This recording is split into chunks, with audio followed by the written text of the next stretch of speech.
Olá galera, tudo bem com vocês? Estou de volta com as minhas gravações de vídeos sobre questões de química. Hoje nós vamos responder mais umas questões de química orgânica. Porém, antes de responder essas questões de química orgânica, nós vamos ver um conteúdo muito importante que você que está aí preparando para o Enem, para vestibulares, ouve muito falar sobre essa situação, que é hibridização do carbono ou hibridação do carbono, SP, SP2, SP3. Você sabe o que é uma hibridização? Então, se você não sabe, esse vídeo é para você. Além de aprender esse conteúdo, nós ainda vamos responder umas questões de química orgânica. Logo após a vinheta, nós vamos falar um pouquinho sobre esse assunto. Vamos lá?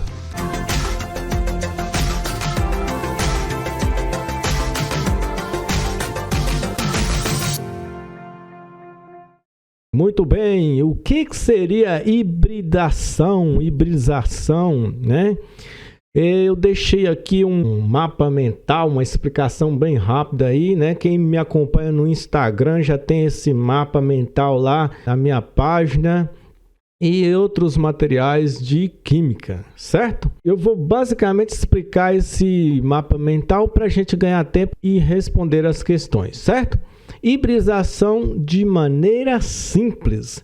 O que é uma hibridização SP? Isso tem a ver com orbitais. Nós temos orbital S, nós temos orbital P e nós temos o orbital D e F. Basicamente esses daí, né? É o que nós trabalhamos no ensino médio e pré-vestibular, são esses orbitais, certo? Eu tenho um vídeo no canal aí falando sobre números quânticos, tá? Então, se você quiser dar uma olhada lá para saber mais sobre orbitais, fique à vontade aí no meu canal, procure esse vídeo aí sobre números quânticos. Aqui, quando a gente fala em hibridação SP, significa o quê? A união do orbital S mais o orbital P. Quando eu pego esse orbital S e junto com o orbital P, né, essa maneira mais oval aqui, eu vou ter o que nós chamamos de SP. Aí que vem um segredo, né? SP o quê? SP1, SP2 ou SP3? Geralmente a gente precisa fazer isso para quem? Para o nosso carbono. Ele é o que? Ele é um SP? Ele é um SP2? Ele é um SP3? Vamos ver como é que isso acontece, né? Então, aqui eu até escrevi, né? Soma de orbitais. Nada mais é do que uma junção de orbitais. S mais P, SP, SP mais D, SPD, que não é muito comum aí para quem está no ensino médio ou tentando fazer o vestibular, né? Mas existe o SPD, SP DF, mas não é o caso aqui hoje, certo? Então, para que nós precisamos entender essa hibridização?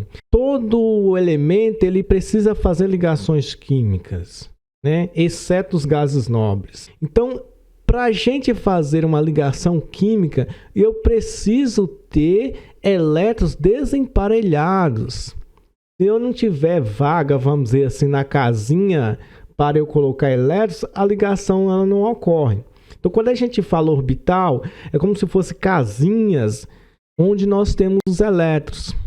Tá? Então, na ligação covalente, por exemplo, ó, as ligações covalentes, eu tenho aqui as casinhas. Ó, cada casinha aqui, ela tem elétrons, né? Então, aqui eu tenho o quê? Aqui eu tenho o subnível.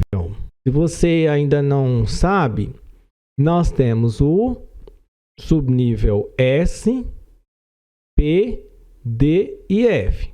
O S é como se fosse uma casinha só. O P são 3. O D são 5. E o F são 1, 2, 3, 4, 5, 6, 7. Eu estou falando casinha só para facilitar o nosso entendimento. Cada orbital desse aqui, ó, tem capacidade para 2 elétrons. Então, aqui nós temos o orbital D, ele está com quantos elétrons? 1, 2, 3, 4. Quantas ligações são possíveis aqui? Olha, eu tenho 2 casinhas ou 2 orbitais com elétrons desemparelhados, né? Então, eu posso fazer mais 2 ligações, porque cada orbital pode ter 2 elétrons. Então, nesses 2 últimos orbitais aqui, eu não tenho um preenchimento completo. Então, faltam 2 elétrons. Não posso fazer aí 2 ligações. Há 2 ligações possíveis, certo? Então, vamos trabalhar com o carbono para você entender. Olha, carbono, ele tem 6 elétrons. Então, fazendo a distribuição eletrônica, fica 1s2, 2s2, 2p2. Porque somando aqui, ó, 2 mais 2, 4, mais 2, nós temos um total de 6, tá? No vídeo que eu mencionei no início para vocês, falando de números quânticos, eu ensino também a fazer distribuição eletrônica por Linus Pauling. Então, eu tenho 6 aqui. Só que o que interessa para a gente é a última camada, ou chamada camada de valência. Qual que é a última camada do carbono? É a camada 2, né? E nela eu tenho 4 elétrons na camada. Então, 4 elétrons na camada de valência, tá? Então, fazendo aqui a distribuição, colocando os elétrons na casinha, eu vou pegar o primeiro, que é o S, ele cabe 2 elétrons, e eu vou continuar distribuindo somente os elétrons da camada de valência. Então, aqui eu tenho 1, 2, 3, 4. Distribuí 4 elétrons. Tem 6 elétrons, mas o que interessa para a gente é a camada de valência. Ó, atenção, tudo ocorre na última camada do átomo, camada de valência. Então, beleza. Então, aqui eu fiquei com elétrons desemparelhados. Quantas ligações eu posso fazer aqui? Eu posso fazer uma aqui para preencher e eu posso fazer outra aqui para preencher. Posso fazer 2 ligações, mas o carbono precisa de 4 ligações. Ele está na família 4A. Então, para 8, falta 4. Todo mundo precisa ter uma estabilidade eletrônica aí atingindo 8 elétrons, né? Ou melhor, quase todos os elementos precisam de 8 elétrons na última camada de valência, exceto gases nobres e algumas exceções aí, né? O boro, o berílio, exemplo. Então, nesse caso, eu vou precisar juntar esse orbital S com o orbital P, fazer um SP para abrir uma vaga para que eu possa fazer as 4 ligações para o carbono e não 2 como que está apresentando aqui. Aqui está apresentando que eu posso fazer só 2, porém eu preciso fazer 4. Então nós vamos fazer o seguinte, vamos juntar.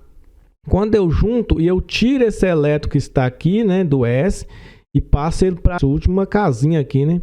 Então, aqui eu vou distribuir, ó, juntei o S, ó, juntei o S com o P, tá vendo?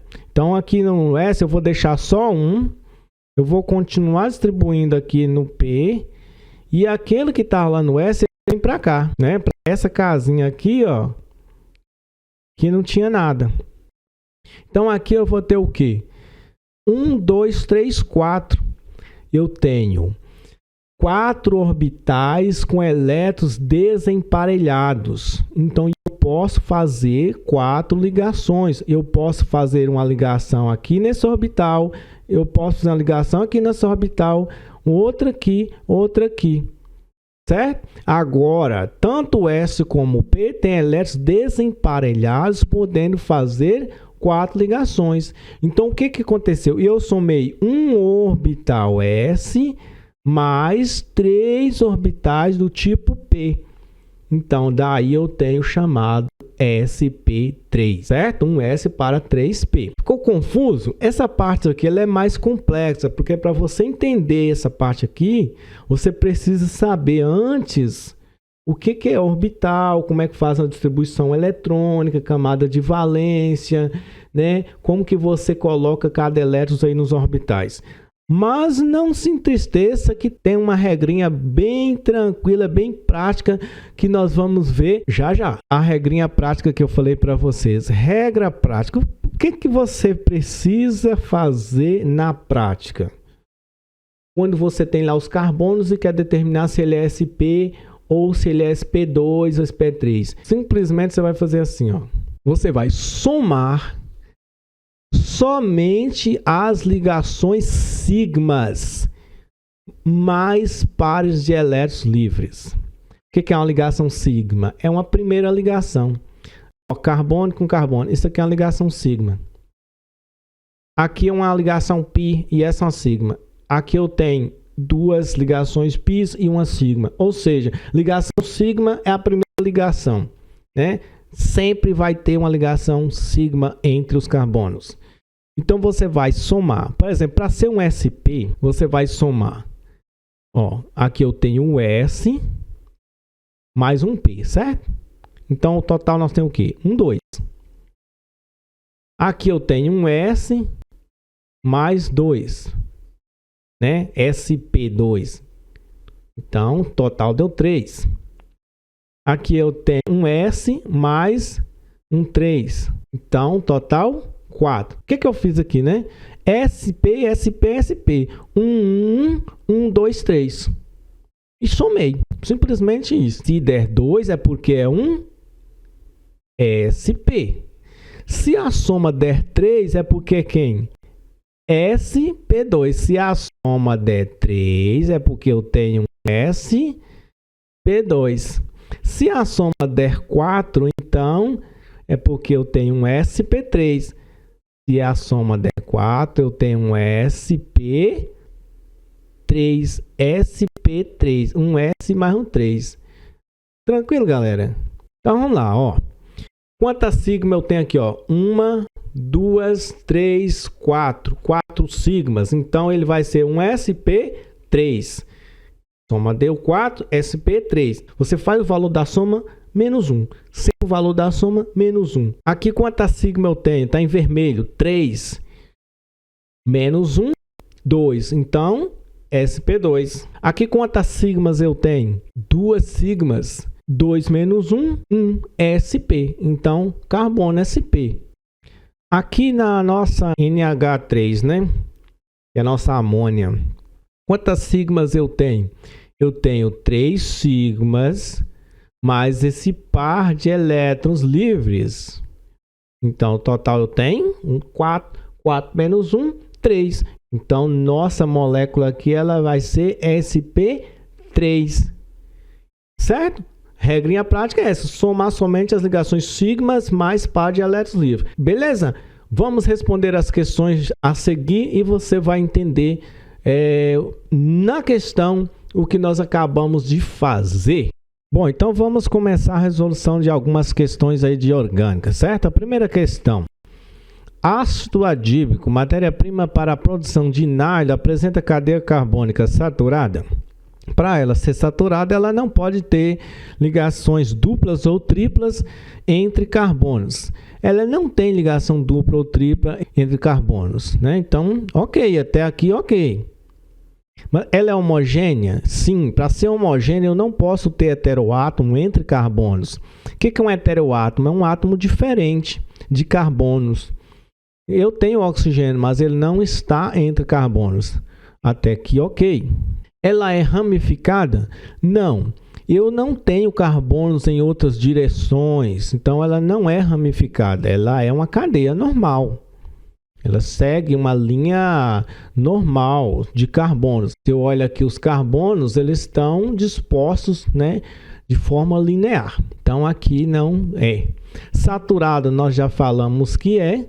Ela não é heterogênea, né? Ela é homogênea porque nós não temos aí um heteroátomo entre os carbonos, né?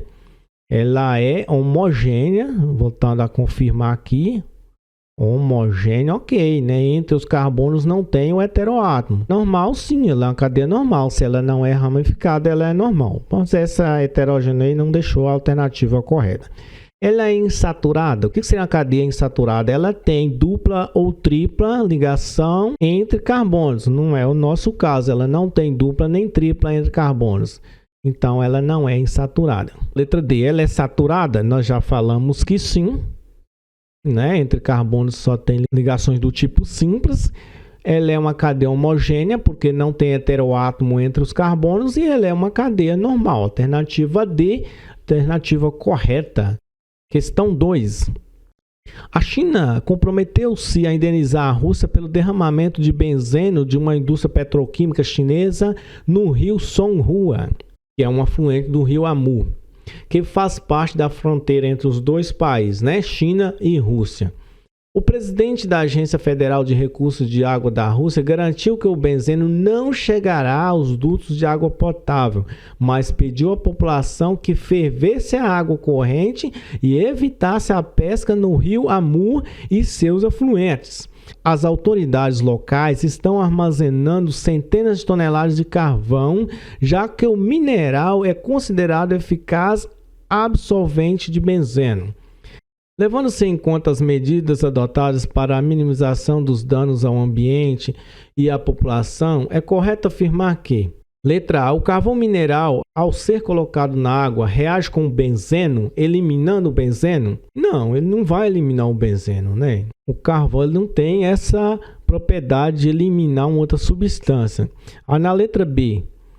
O benzeno é mais volátil? Sim, porque ele é um derivado aí, né, de petróleo, né? Ele é uma substância apolar, então ele é mais volátil que a água.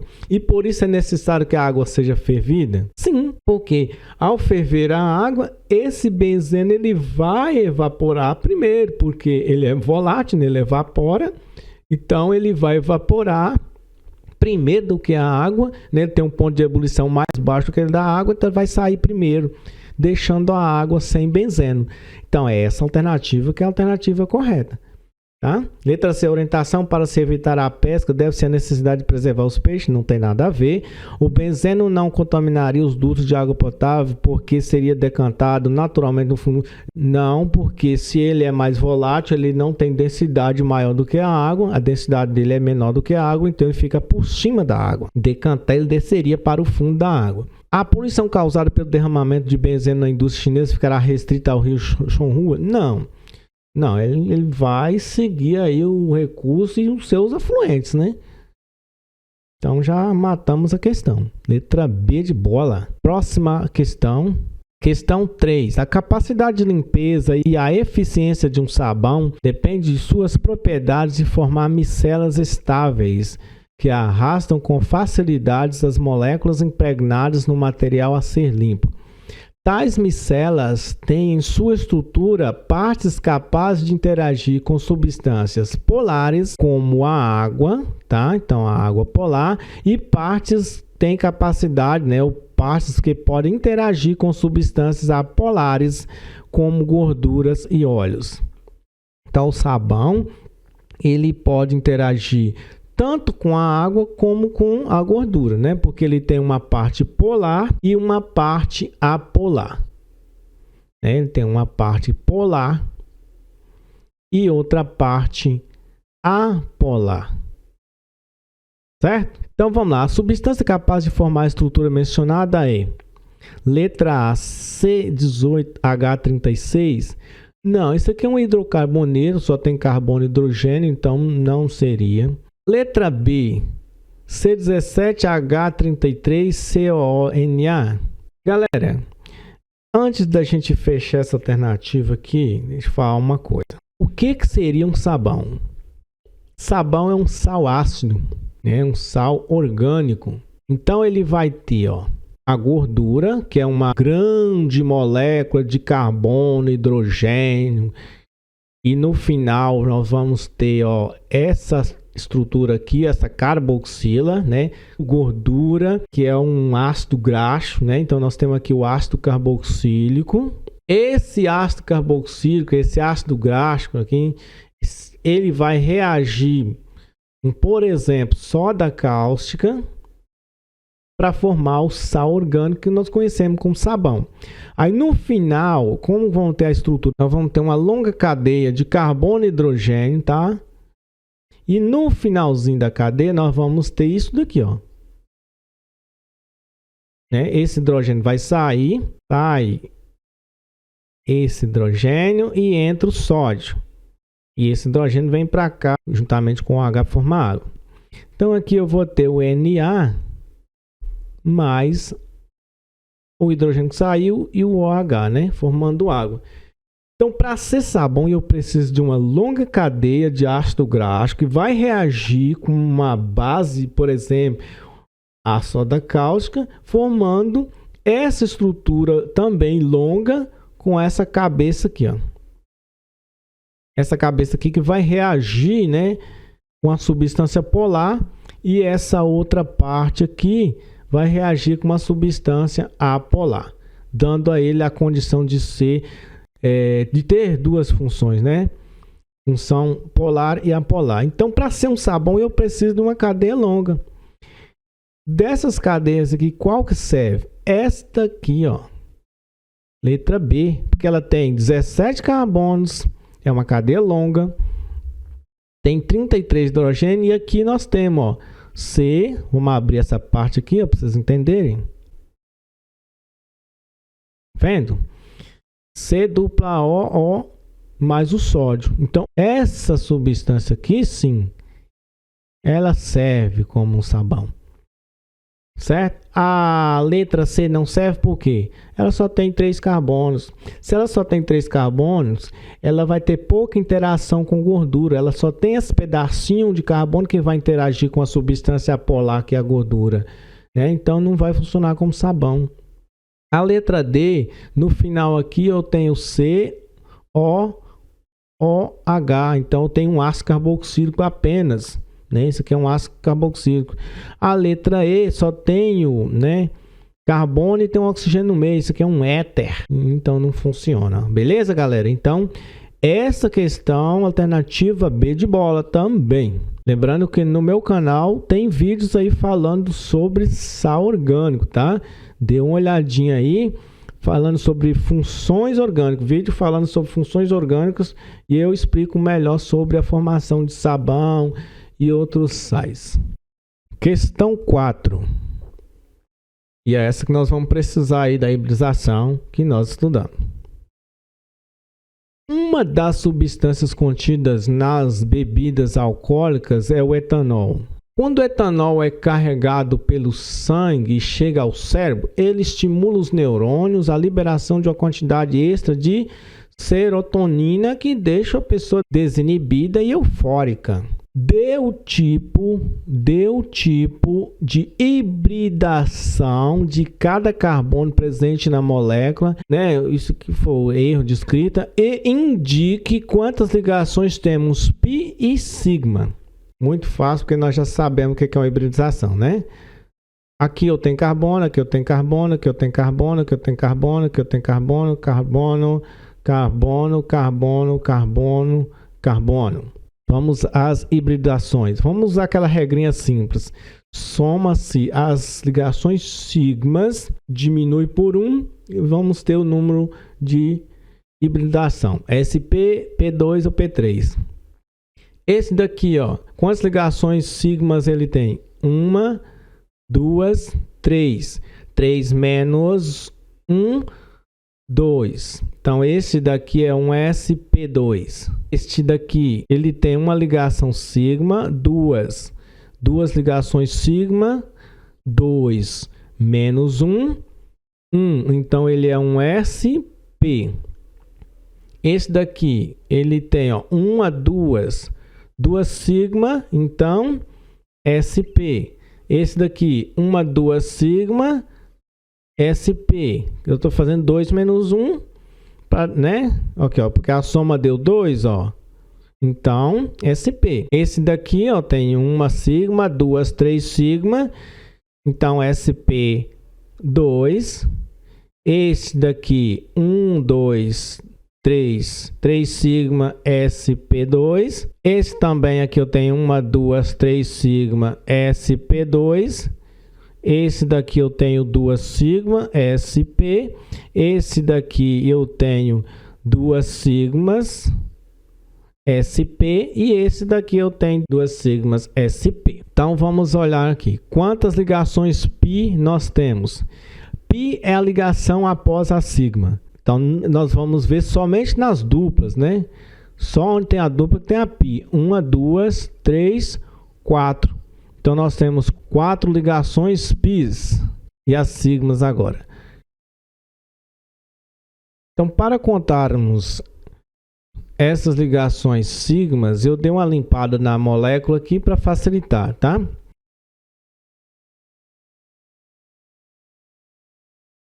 A primeira ligação sempre é sigma. Então, lembrando que entre hidrogênio e oxigênio há uma ligação. Então, 1, 2, 3, 4, 5, 6, 7, 8, 9. Aqui tem um, ó. 10, 11, 12, 13, 14, 15, 16. Aqui, ó, é como se fosse assim, ó. Então, 16, 17, 18. Então, nós temos 18 ligações sigmas. Beleza, galera? E as pis são essas, né? Essas aqui são as pis. 4 pis. Ok? Então, finalizamos essa questão aí. Quarta e última questão dessa série. Bom, vamos ficando por aqui com as nossas resoluções de questões de química orgânica. Espero que você tenha entendido. Caso não tenha entendido algum passo da nossa resolução, deixa um comentário que eu vou responder você e, se possível, gravar um novo vídeo para lhe ajudar, certo? Fiquem todos com Deus. Em breve estaremos novamente com mais vídeos de resoluções de questões e eu conto com a presença de vocês. Muito obrigado pelo prestígio e até breve.